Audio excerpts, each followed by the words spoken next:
നമസ്കാരം. വെളിച്ചം ചാനലിലേക്ക് സ്വാഗതം. 2025 മാർച്ച് 19, 20, 21 തീയതികളിലെ ദിനഫലങ്ങൾ, രാശിഫലങ്ങളാണ് ഇതിൽ പറയുന്നത്. 12 രാശിക്കാരെ കുറിച്ച് പറയുന്നുണ്ട്. ഒരു ദിവസം മിനിമം നമ്മൾ അറിഞ്ഞിരിക്കേണ്ട ജ്യോതിഷ വിവരങ്ങളാണ് ഇതിൽ പറയുന്നത്. പിന്നെ ഈ ജ്യോതിഷം പറയുന്നതിന് ഈ ദക്ഷിണ കൊടുക്കുന്ന ഒരു ആചാരമുണ്ട്. വലിയ കുഴപ്പമൊന്നുമില്ല ദക്ഷിണ കൊടുത്തില്ലെങ്കിലും, 1-2% ഫലപ്രാപ്തി കുറയും ദക്ഷിണ കൊടുത്തില്ലെങ്കിൽ. ഞങ്ങൾ പണമായിട്ട് ചോദിക്കുന്നില്ല, പകരം ഞങ്ങളുടെ ചാനൽ ദയവായി സബ്സ്ക്രൈബ് ചെയ്യുക. നേരത്തെ സബ്സ്ക്രൈബ് ചെയ്തവർ ലൈക്ക്, ഷെയർ, കമൻറ്റ് ഇവ കൊണ്ട് പ്രോത്സാഹനം നൽകുക. ഇതിൻ്റെ കൃത്യം ടൈമിങ് പറയുകയാണെങ്കിൽ 2025 മാർച്ച് 19 ഉച്ചയ്ക്ക് 2:06 PM മുതൽ 19 ഉച്ച മുതലാണ്. ഓക്കെ. മാർച്ച് 22 വെളുപ്പിന് 1:45 AM വരെയാണ് ഈ ഫലങ്ങൾ അനുഭവവേദ്യമാവുന്നത്. ഈ ഗ്രഹനിലയിൽ പ്രധാനമായിട്ട് നമ്മൾ ശ്രദ്ധിക്കേണ്ട ഇതാണ്: ചന്ദ്രൻ വൃശ്ചികം രാശിയിൽ നിൽക്കുകയാണ്. വൃശ്ചികം രാശി എന്ന് പറഞ്ഞാൽ ചന്ദ്രൻ്റെ നീചരാശിയാണ്. അപ്പോൾ 12 രാശിക്കാർ ഒന്ന് ശ്രദ്ധിക്കുക. വീടുമായിട്ട് ബന്ധപ്പെട്ട് പുതിയ പ്രവർത്തനങ്ങളൊന്നും തുടങ്ങി വെക്കരുത്. ലോൺ എടുക്കാൻ പോകുന്ന ദിവസങ്ങൾ, അതുപോലെ തന്നെ വീടിൻ്റെ തന്നെ നിർമ്മാണം ആരംഭിക്കരുത് ഈ ദിവസങ്ങളിൽ. അതുപോലെ തന്നെ ഈ അറ്റകുറ്റപ്പണികൾ തുടങ്ങി വെക്കുന്നതും ഈ ദിവസങ്ങളിൽ ആവാതിരിക്കാൻ ശ്രമിക്കുക. പിന്നെ ചന്ദ്രനും വ്യാഴവും കൂടി പരസ്പരം ദൃഷ്ടി ചെയ്യുന്നു. അപ്പോൾ ഗജകേസരി യോഗം വരുന്നു. എങ്കിലും നീചരാശിയിൽ ചന്ദ്രൻ നിൽക്കുന്നതുകൊണ്ട് അതിന് അല്പം ഫലപ്രാപ്തി കുറയുമെങ്കിലും പൊതുവെ 12 രാശിക്കാർക്കും ഒരു 5-10% ഗുണഫലങ്ങൾ പൊതുവെ ഉണ്ടായിരിക്കും. ആദ്യം നമുക്ക് മേടം രാശിയെ നോക്കാം. മേടം രാശി എന്ന് പറയുമ്പോൾ അശ്വതി, ഭരണി, കാർത്തിക ആദ്യ പാദം. മേടം രാശിക്ക് അല്പം ഗുണാധിക്യമുള്ള ദിവസങ്ങളാണ്. എങ്കിലും സൂര്യൻ, സർപ്പം, ബുധൻ, ചന്ദ്രൻ ഇവ പ്രതികൂലങ്ങളാണ്. അപ്പോൾ ശിവക്ഷേത്രങ്ങൾ, സർപ്പക്ഷേത്രങ്ങൾ, ശ്രീകൃഷ്ണ ക്ഷേത്രങ്ങൾ ഇവയൊക്കെ സന്ദർശിക്കുക, വഴിപാടുകൾ നടത്തുക. എങ്കിലും ഇവർക്ക് 5 ഗ്രഹങ്ങൾ അനുകൂലമാണ്. എങ്കിലും പ്രധാനമായിട്ട് 4 ഗ്രഹങ്ങൾ പ്രതികൂലങ്ങളാണ്. 5 ഗ്രഹങ്ങൾ എന്ന് പറയുമ്പോൾ ഇവിടെ വ്യാഴം ധനസ്ഥാനത്ത് നിൽക്കുന്നു, ചൊവ്വ 3-ാം ഭാവത്തിൽ, ശനി 11-ാം ഭാവത്തിൽ ലാഭസ്ഥാനത്ത്, ശുക്രൻ 12-ാം ഭാവത്തിലാണെങ്കിൽ അനുകൂലമാണ്. അപ്പോൾ 5 ഗ്രഹങ്ങൾ അനുകൂലമായിട്ട് നിൽക്കുന്നു, 4 ഗ്രഹങ്ങൾ പ്രതികൂലമായിട്ട് നിൽക്കുന്നു. ചന്ദ്രൻ അഷ്ടമത്തിലാണ്. അപ്പോൾ ഇവർക്ക് അത്യാവശ്യം ഗുണാധിക്യമുള്ള ദിവസമാണെന്ന് പറയാമെങ്കിലും അത് മാത്രമല്ല, ശനി, വ്യാഴം, ചൊവ്വ ഈ 3 ഗ്രഹങ്ങൾ ഡയറക്റ്റായിട്ട് അനുകൂലമാണ്, ശുക്രനും അനുകൂലമാണ്. അപ്പോൾ അത്യാവശ്യം നേട്ടങ്ങളുണ്ടാവും. ഈ സൂര്യൻ, സർപ്പം, ബുധൻ, ചന്ദ്രൻ ഇവ പ്രതികൂലമായിട്ട് നിൽക്കുന്നത് ഈ ഗ്രഹങ്ങളുടെ അനുകൂലാവസ്ഥ കൊണ്ട് മറികടക്കാൻ ഒരു പരിധി വരെ പറ്റും. പൊതുവെ ഇവർക്ക് സർവകാര്യ വിജയം, സർവവിധ സൗഭാഗ്യം പൊതുവെ അനുഭവപ്പെടും. അതുപോലെ തന്നെ നിയമ പ്രശ്നങ്ങൾ ഉണ്ടാകുമെങ്കിലും അത് മറികടക്കാൻ പറ്റും ഇവർക്ക്. അതുപോലെ തന്നെ പൊതുരംഗത്തും രാഷ്ട്രീയ രംഗത്തുമൊക്കെ ഇവർക്ക് മെച്ചപ്പെട്ട പ്രകടനം കാഴ്ചവെക്കാൻ പറ്റും. പൊതുവിൽ ഗുണദോഷ സമ്മിശ്രത്തിൽ തന്നെ അല്പം ഗുണാധിക്യമുള്ള ദിവസമായിട്ട് നമുക്ക് ഈ മേടം രാശിക്കാർക്ക് ഈ ദിവസങ്ങളെപ്പറ്റി നമുക്ക് വിലയിരുത്താം. ഇനി ഇടവൻ രാശി എന്ന് പറയുമ്പോൾ കാർത്തിക അവസാന 3 പാദം, രോഹിണി, മകയിരം ആദ്യ 2 പാദം. ഇടവൻ രാശിക്ക് അത്യധികം ഗുണാധിക്യമുള്ള ദിവസങ്ങളാണ്. 7 ഗ്രഹങ്ങൾ അനുകൂലമായിട്ട് നിൽക്കുന്നു. വ്യാഴം മാത്രമാണ് പ്രതികൂലമായിട്ട് നിൽക്കുന്നത്. അത് ഈ 7 ഗ്രഹങ്ങളുടെ അനുകൂലാവസ്ഥ കൊണ്ട് മറികടക്കും. ഇവർക്ക് അമ്പരപ്പിക്കുന്ന ധനവരവ് വിവിധ സ്രോതസ്സിൽ നിന്നും ഉണ്ടാവും. കാരണം 11ാം ഭാവത്തിൽ ലാഭസ്ഥാനത്തിൽ സൂര്യൻ, ബുധൻ, ശുക്രൻ, സർപ്പം ഇവ നിൽക്കുകയാണ് 11ാം ഭാവത്തിൽ ലാഭസ്ഥാനത്ത്, ഏറ്റവും നല്ല സ്ഥാനത്ത്. അപ്പോൾ ഇവർക്ക് ഊഹക്കച്ചവടങ്ങളിൽ നേട്ടമുണ്ടാവും, സർവകാര്യ വിജയം, സാങ്കേതിക രംഗത്ത് മേന്മകൾ, തൊഴിൽപരമായിട്ട് നേട്ടം, അതുപോലെ തന്നെ പിതൃസ്ഥാനിയിൽ നിന്നും മാതൃസ്ഥാനിയിൽ നിന്നും പൂർവികരിൽ നിന്നും ഒക്കെ അനുഗ്രഹങ്ങൾ കിട്ടുന്ന ദിവസങ്ങളാണ്. സന്താന നേട്ടം ഇവ പ്രതീക്ഷിക്കാം. കലാസാഹിത്യ രംഗത്തും ബൗദ്ധിക രംഗത്തും വിദ്യാഭ്യാസ രംഗത്തും ഉയർച്ച ഉണ്ടാവും. പരീക്ഷ ഇൻ്റർവ്യൂ ഇവയിൽ വിജയമുണ്ടാവും. പൊതുവെ ഇവർക്ക് അമ്പരപ്പിക്കുന്ന ധനവരവ് ഉണ്ടാവും. ഓക്കെ, ഇനി മിഥുനം രാശി. മിഥുനം രാശി എന്ന് പറയുമ്പോൾ മകയിരം അവസാനം 2 പാദം, തിരുവാതിര, പുണർദം ആദ്യം 3 പാദം. മിഥുനം രാശിക്ക് ഗുണദോഷ സമ്മിശ്രമാണ്. അവർക്ക് കുറേ കാലമായിട്ടുണ്ടായിരുന്ന പ്രശ്നങ്ങളൊക്കെ പൊതുവെ ഒഴിഞ്ഞു വരികയാണ്. എങ്കിലും ചൊവ്വ ലഗ്നത്തിൽ ജന്മത്തിൽ നിൽക്കുന്നത് ദോഷകരമാണ്. അപ്പോൾ ചൊവ്വാഴ്ച ഇവർ മുരുകക്ഷേത്രത്തിൽ പോയി വഴിപാടുകൾ നടത്തുന്നത് നന്നായിരിക്കും. പിന്നെ ഇവർക്ക് 3 ഗ്രഹങ്ങൾ അനുകൂലമാണ്. കർമ്മഭാവത്തിൽ രവി ബുധയോഗം രൂപപ്പെട്ട് ഇവർക്ക് അനുകൂലമായിട്ടുള്ള സംഭവങ്ങളുണ്ടാവും. അതായത് ഒരു പരിധി വരെ ഇവർക്ക് തൊഴിൽ നേട്ടമുണ്ടാവും, സന്താന ഗുണം, പിതൃ ഗുണം ഇവ അനുഭവപ്പെടും. പരീക്ഷയിലും മറ്റുമൊക്കെ ഇവർക്ക് നേട്ടമുണ്ടാവും. പൊതുവെ മിഥുനം രാശിക്ക് ഗുണദോഷ സമ്മിശ്രമാണ്. ഇനി കർക്കിടകം രാശി. കർക്കിടകം രാശി എന്ന് പറയുമ്പോൾ പുണർദം അവസാന പാദം പൂയായില്യം. കർക്കിടകം രാശിക്ക് ഗുണദോഷ സമ്മിശ്രമാണ് കാണുന്നത്. ശനിയും ചൊവ്വയും പ്രതികൂലമായിട്ട് നിൽക്കുന്നു. ശനി അഷ്ടമത്തിൽ, ചൊവ്വ വ്യയസ്ഥാനത്ത്, അതായത് 12ാം ഭാവത്തിലാണ് നിൽക്കുന്നത്. അപ്പോൾ ഈ നിയമ കാര്യങ്ങളിലും അതുപോലെ തന്നെ അഗ്നി ആയിട്ട് ബന്ധപ്പെട്ട് കാര്യങ്ങൾ ചെയ്യുമ്പോൾ ശ്രദ്ധിക്കുക. അതുപോലെ തന്നെ വാഹനമൊക്കെ സൂക്ഷിച്ചോടിക്കുക. എങ്കിലും ഇവർക്ക് സ്വക്ഷേത്രബലവനായ ശനി കാര്യമായ ശനിദോഷം വരുത്തില്ലെന്ന് നമുക്ക് പ്രതീക്ഷിക്കാം. അതുമാത്രമല്ല, വ്യാഴം ഇവിടെ അത്യധികം ഗുണാധിക്യം പകർന്നുകൊണ്ട് അനുഗ്രഹിച്ചുകൊണ്ട് നിൽക്കുകയാണ് 11ാം ഭാവത്തിൽ ലാഭസ്ഥാനത്ത്. അത് മാത്രമല്ല, ഇവിടെ ഇന്നിപ്പോൾ ഈ ദിവസങ്ങളിൽ ചന്ദ്രനും വ്യാഴവും കൂടി ചേർന്ന് ഗജകേസരി യോഗം രൂപപ്പെടുന്നു. അപ്പോൾ പൊതുവെ ഇവർക്ക് ഗുണദോഷ സമ്മിശ്രത്തിൽ തന്നെ അല്പം ദൈവാധീനം ഇവർക്ക് പ്രതീക്ഷിക്കാം. എങ്കിലും പൊതുവെ ഞങ്ങൾ പറയുന്നു കർക്കിടക രാശിക്ക് ഗുണദോഷ സമ്മിശ്രമാണ്. ശിവക്ഷേത്രങ്ങൾ, മുരുകക്ഷേത്രങ്ങൾ ഇവയിൽ ദർശനം നടത്തി വഴിപാടുകൾ നടത്തുന്നത് ഉത്തമമാണ്. ഇനി ചിങ്ങം രാശി. മകം, പൂര, ഉത്രം ആദ്യപാദം. ചിങ്ങം രാശിക്ക് ഗുണദോഷ സമ്മിശ്രമാണ്. ചൊവ്വ 11ാം ഭാവത്തിൽ ലാഭസ്ഥാനത്ത് നിൽക്കുന്നതിനാൽ പൊതുവെ ഇവർക്ക് രാഷ്ട്രീയ രംഗത്തും പൊതുരംഗത്തും ഉയർച്ച ഒരു പരിധിവരെ പ്രതീക്ഷിക്കാം. ഗുണദോഷ സമ്മിശ്രമാണ് ഇവർക്ക്. അതുപോലെ തന്നെ നിയമ പ്രശ്നങ്ങൾ ഉണ്ടാവുമെങ്കിലും അവർക്ക് ഇത് മറികടക്കാൻ പറ്റും. പിന്നെ സൂര്യനും സർപ്പവും അഷ്ടമത്തിലാണ്. അപ്പോൾ ശിവക്ഷേത്രങ്ങൾ, സർപ്പക്ഷേത്രങ്ങൾ ഇവ ഈ അമ്പലങ്ങൾ സന്ദർശിച്ച് വഴിപാടുകൾ നടത്തുക. ഇവർക്ക് 3 ഗ്രഹങ്ങൾ അനുകൂലമായിട്ട് നിൽക്കുന്നു. അതിൽ ചൊവ്വ കൊണ്ട് ഭൂമി ക്രയവിക്രയങ്ങളിലൂടെ ധനവരവ് ഉണ്ടായേക്കാം.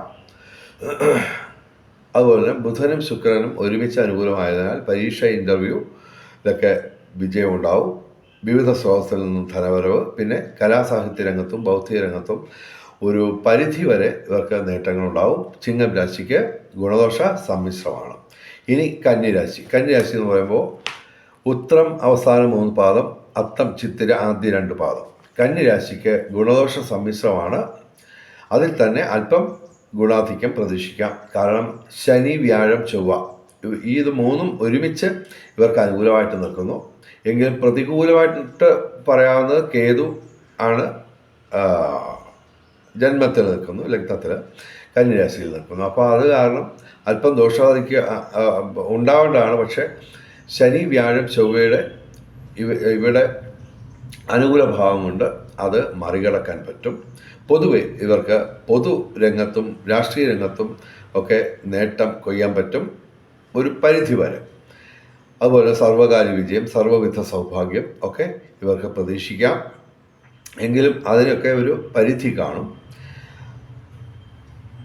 പൊതുവെ കന്നിരാശിക്ക് ഗുണദോഷ സമ്മിശ്രത്തിൽ തന്നെ ഗുണാധിക്യമുള്ള ദിവസങ്ങളാണ്. ഇനി തുലാം രാശി. ചിത്തിര അവസാന 2 പാദം, ചോതി, വിശാഖം ആദ്യ 3 പാദം. തുലാം രാശിക്ക് ഗുണാധിക്യമാണ് കാണുന്നത്. ഇവരുടെ ധനസ്ഥാനത്തേക്ക് വ്യാഴം ദൃഷ്ടി ചെയ്യുന്നു. ചന്ദ്രൻ അവിടെയുണ്ട്. അപ്പോൾ ധനസ്ഥാനത്ത് 2ാം ഭാവത്തിൽ വൃശ്ചികം രാശിയിൽ ഇവർക്ക് ഈ ഗജകേസരി യോഗത്തിൻ്റെ ഒരു ആനുകൂല്യം ലഭിക്കുകയാണ്, സ്പെഷ്യലായിട്ട് കൂടുതലായിട്ട്.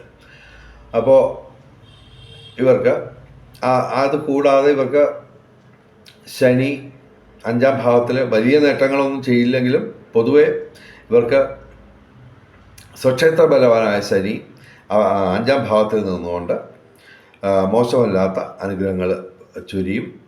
പ്രധാനമായിട്ടും സൂര്യൻ, സർപ്പം, ബുധൻ ഇവ 6ാം ഭാവത്തിൽ അനുകൂലമായിട്ട് നിൽക്കുകയാണ്. എങ്കിലും ഇവയൊക്കെ ദൃഷ്ടി ചെയ്യുന്നത് ഇവരുടെ 12ാം ഭാവത്തിലേക്ക്, നഷ്ടസ്ഥാനത്തേക്കാണ്. അവിടെ ശിഖയുണ്ട്. അപ്പോൾ ഈ ധനവരവ് ഉണ്ടാകുമെങ്കിലും അമിതമായിട്ട് കാശ് ചെലവാകുന്ന ഒരു സ്ഥിതിവിശേഷം ഉണ്ടാകാം. അതുകൊണ്ട് വളരെ ശ്രദ്ധിച്ച് ചെലവുകൾ നിയന്ത്രിച്ച് മുന്നോട്ട് പോവുക. പൊതുവെ ഇവർക്ക് പിതൃസ്ഥാനീയിൽ നിന്നും മാതൃസ്ഥാനീയിൽ നിന്നും ഗുരുസ്ഥാനീയിൽ നിന്നും പൊതുവെ പൂർവികരുടെ അനുഗ്രഹം ഇവർക്ക് ഉണ്ടാവും. കാരണം സർപ്പം അഥവാ രാഹു അനുകൂലമാണ്. അതുപോലെ തന്നെ സൂര്യനും അനുകൂലമായിട്ട് നിൽക്കുന്നു. തൊഴിൽപരമായിട്ട് നേട്ടമുണ്ടാവും. മീനമാസം മുഴുവൻ സൂര്യൻ മീന രാശിയിൽ നിൽക്കുന്നതിനാൽ, 6ാം ഭാവത്തിൽ അനുകൂലമായിട്ട് നിൽക്കുന്നതിനാൽ, പിന്നെ അതുപോലെ തന്നെ സന്താന നേട്ടം ഇവർക്ക് പ്രതീക്ഷിക്കാം. തൊഴിൽ ലാഭം പ്രതീക്ഷിക്കാം. അതുപോലെ തന്നെ ബുധൻ അനുകൂലമാണ്. അപ്പോൾ പരീക്ഷ ഇൻ്റർവ്യൂവിലൊക്കെ ഇവർക്ക് നേട്ടമുണ്ടാവും. പൊതുവെ ഈ ധനസ്ഥാനത്തേക്ക് 2ാം ഭാവത്തിലേക്ക് വൃശ്ചികം രാശിയിലേക്ക് ഇവർക്ക് ഈ ഗജകേസരി യോഗത്തിൻ്റെ ഒരു ആനുകൂല്യം കിട്ടുന്നതിനാൽ ധനവരവ് ഉണ്ടാവും. തുലാം രാശിക്ക് ഗുണാധിക്യമാണ് കാണുന്നത്. ഇനി വൃശ്ചികം രാശി. വിശാഖം അവസാന പാദം, അനിഴം, തൃക്കേട്ട. വൃശ്ചികം രാശിക്ക് ഗുണാധിക്യമാണ് കാണുന്നത്. ചൊവ്വ അഷ്ടമത്തിലാണ്. അപ്പോൾ ഈ അഗ്നി ഭയം ഉണ്ടാവാം. അതുപോലെ തന്നെ വാഹനങ്ങൾ സൂക്ഷിച്ചോടിക്കുക. പിന്നെ ഇവരുടെ ലഗ്നത്തിലേക്ക് വ്യാഴം ദൃഷ്ടി ചെയ്യുന്നു. ചന്ദ്രനും ഇവരുടെ ലഗ്നത്തിൽ നിൽക്കുകയാണ്. അപ്പോൾ ഗജകേസരി യോഗത്തിൻ്റെ ഒരു പ്രതിഫലനം ഇവരുടെ ദിവസങ്ങളിൽ ഉണ്ടാവും. അപ്പോൾ അത് അനുകൂലമാണ്. അത് കൂടാതെ മൊത്തം 6 ഗ്രഹങ്ങൾ ഇവർക്ക് അനുകൂലമായിട്ട് വരുന്നു. അപ്പോൾ ഇവർക്ക് ഗുണാധിക്യമായിട്ട് നമുക്ക് കരുതാം. ശുക്രൻ അനുകൂലമാണ്. അപ്പോൾ ഇവർക്ക് ധനവരവുണ്ടാവും. ബന്ധങ്ങൾ സുദൃഢമാവും. അതുമാത്രമല്ല വ്യാഴം 7ാം ഭാവത്തിലാണ്. അപ്പോൾ ദാമ്പത്യ സുഖം, പിന്നെ വിവാഹം കാത്തു നിൽക്കുന്ന യുവതി യുവാക്കൾക്ക് അനുകൂലമായിട്ടുള്ള സംഭവങ്ങളുണ്ടാവും. ഊഹക്കച്ചവടങ്ങളിൽ നേട്ടമുണ്ടാവും. സർവവിധ സൗഭാഗ്യം. പൊതുവെ ഇവർക്ക് ഗുണാധിക്യമാണ് കാണുന്നത്. ചൊവ്വ അഷ്ടമത്തിലാണ്, അത് ശ്രദ്ധിക്കുക. അഗ്നിഭയം, വാഹനം ശ്രദ്ധിച്ചോടിക്കുക, ഇത് ഒന്ന് ശ്രദ്ധിക്കുക. വൃശ്ചികം രാശിക്ക് ഈ ദിവസങ്ങളിൽ ഗുണാധിക്യമാണ് കാണുന്നത്. ഇനി ധനുരാശി. മൂലം, പൂരാട, ഉത്രാടം അവസാന ആദ്യ പാദം. ധനുരാശിക്ക് ഗുണദോഷ സമ്മിശ്രമാണ് കാണുന്നത്. ശനി അനുകൂലമാണ്, ബുധൻ അനുകൂലമാണ്, ശുക്രനും അനുകൂലമാണ്. അതുപോലെ തന്നെ 5ാം ഭാവത്തിൽ 6ാം ഭാവത്തിലാണ് വ്യാഴം നിൽക്കുന്നത്. അപ്പോൾ അത് പ്രതികൂലമാണെങ്കിലും ചന്ദ്രനും വ്യാഴവും കൂടി ചേർന്നുള്ള ആ ഗജകേസരി യോഗത്തിൻ്റെ ഒരു പ്രതിഫലനം കൊണ്ട് വ്യാഴത്തിൻ്റെ ആ പ്രതികൂലാവസ്ഥ മറികടക്കാൻ പറ്റും.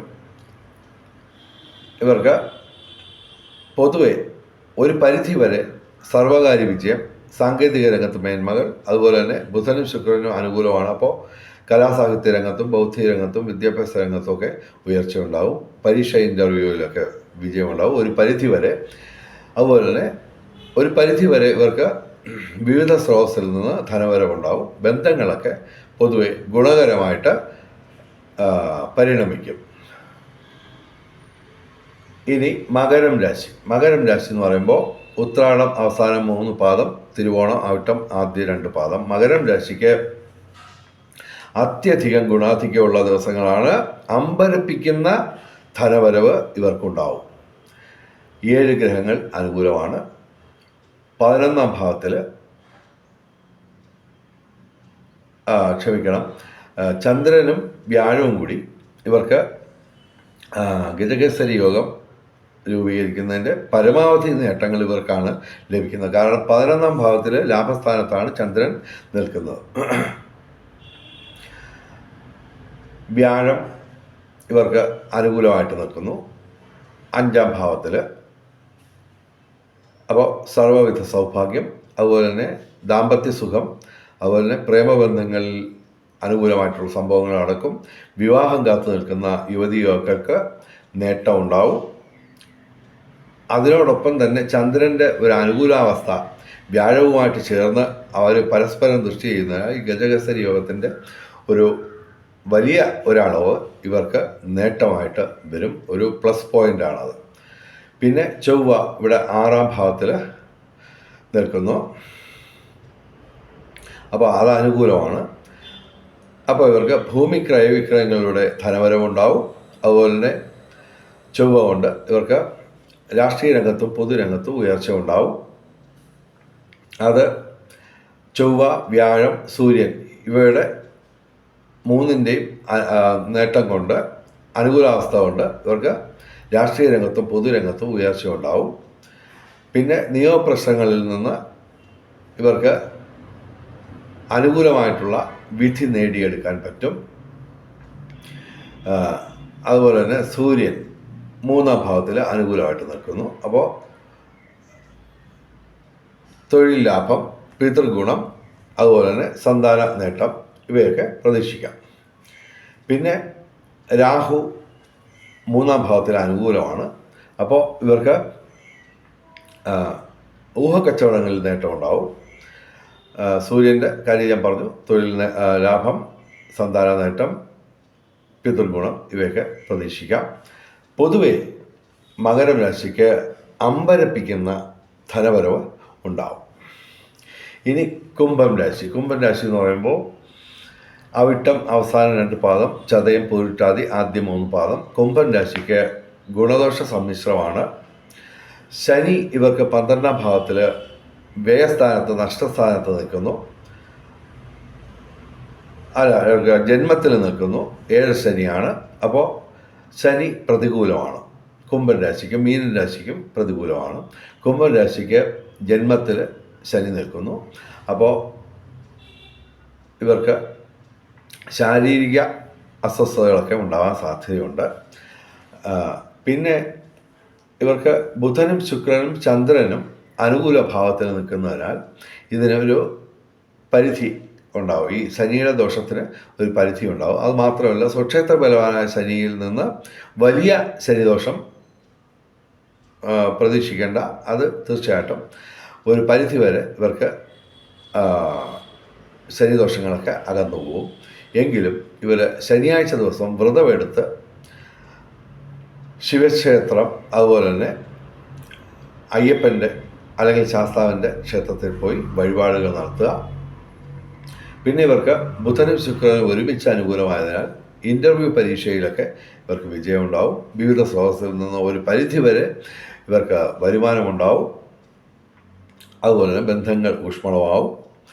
കലാസാഹിത്യ രംഗത്തും ബൗദ്ധിക രംഗത്തുമൊക്കെ നേട്ടമുണ്ടാവും. പൊതുവെ കുംഭം രാശിക്ക് ശനിയുടെ ആ ഒരു പ്രശ്നം കാരണം, പ്രതികൂലാവസ്ഥ കാരണം കുറച്ച് ഭാഗ്യങ്ങൾ കുറവുണ്ടാവും. എങ്കിലും പൊതുവെ ഇവർക്ക് ഗുണദോഷ സമ്മിശ്രമായിട്ട് ഞങ്ങൾ പറയുന്നു. ഇനി മീനം രാശി. മീനം രാശി എന്ന് പറയുമ്പോൾ പൂരിട്ടാതി അവസാന പാദം, ഉത്തിരട്ടാതി രേവതി. മീനം രാശിക്കാർക്ക് ദോഷാധിക്യമാണ് കാണുന്നത്. ഈ ദിവസങ്ങളിൽ സൂര്യൻ, സർപ്പം, ചൊവ്വ, ശനി ഇവ നാലും, അതായത് പാപഗ്രഹങ്ങൾ നാലും പ്രതികൂലങ്ങളാണ്. ശുക്രൻ മാത്രമാണ് ഡയറക്റ്റായിട്ട് അനുകൂലമായിട്ടുള്ളത്. അപ്പോൾ ഇവർ ക്ഷേത്ര ദർശനം, അതായത് മിക്കവാറും എല്ലാ ക്ഷേത്രങ്ങളിലും ഇവർ പോവുക, പറ്റുമെങ്കിൽ എല്ലാ ദിവസവും. പ്രത്യേകിച്ച് ഞായർ, തിങ്കൾ, ചൊവ്വ, ശനി ഈ ദിവസങ്ങളിൽ നിർബന്ധമായിട്ടും ശിവക്ഷേത്രങ്ങൾ, സർപ്പക്ഷേത്രങ്ങൾ, അതുപോലെ മുരുകക്ഷേത്രങ്ങൾ, അയ്യപ്പ ക്ഷേത്രങ്ങൾ ഇവയിലൊക്കെ പോയി വഴിപാടുകൾ നടത്തുക. പൊതുവെ ഇവർ മന്ത്രജപങ്ങൾ, ക്ഷേത്രദർശനം, അതുപോലെ തന്നെ കർമ്മത്തിൽ പാലിക്കേണ്ട വിശുദ്ധി, ദാനധർമാദികൾ ഇവയൊക്കെ അനുഷ്ഠിച്ച് ഈശ്വരനുമായിട്ട് ചേർന്ന് നിന്നാൽ ഈ ദോഷാധിക്യം മാറി ഗുണാധിക്യമായിട്ട് വരുന്നതാണ്. ഇനി ഭാഗ്യ നമ്പറുകൾ നോക്കാം. 19/3/2025 4 ഏറ്റവും വലിയ ഭാഗ്യസംഖ്യ. 9, 1, 2, 8, 5 ഇവയും ഭാഗ്യസംഖ്യകളാണ്. 20/3/2025 5 ഏറ്റവും വലിയ ഭാഗ്യസംഖ്യ. 2, 0, 3, 9, 8 ഇവയും ഭാഗ്യസംഖ്യകളാണ്. 21/3/2025 6 ഏറ്റവും വലിയ ഭാഗ്യസംഖ്യ. 3, 1, 2, 9, 5 ഇവയും ഭാഗ്യസംഖ്യകളാണ്. ഇനി ബ്രഹ്മമുഹൂർത്തം നോക്കാം. 19-ാം തീയതി രാവിലെ 4:53 AM മുതൽ രാവിലെ 5:41 AM വരെയാണ് 19-ാം തീയതി ബ്രഹ്മമുഹൂർത്തം. 20-21 തീയതികളിൽ 4:52 AM മുതൽ രാവിലെ 5:40 AM വരെയാണ് 20-21 തീയതികളിൽ ബ്രഹ്മമുഹൂർത്തം. അഭിജിത്ത് മുഹൂർത്തം 19-ാം തീയതി ഇല്ല. 20-21 തീയതികളിൽ ഉച്ചയ്ക്ക് 12:05 PM മുതൽ ഉച്ചയ്ക്ക് 12:53 PM വരെ 20-21 തീയതികളിലാണ് അഭിജിത്ത് മുഹൂർത്തം. അഭിജിത്ത് മുഹൂർത്തത്തിലും ബ്രഹ്മമുഹൂർത്തത്തിലും പ്രധാനപ്പെട്ട കാര്യങ്ങൾ ചെയ്യാൻ ശ്രമിക്കുക. ബ്രഹ്മമുഹൂർത്തത്തിൽ പ്രാർത്ഥനകൾക്ക് പ്രാധാന്യം നൽകുക. ഇനി രാഹുകാലം നോക്കാം.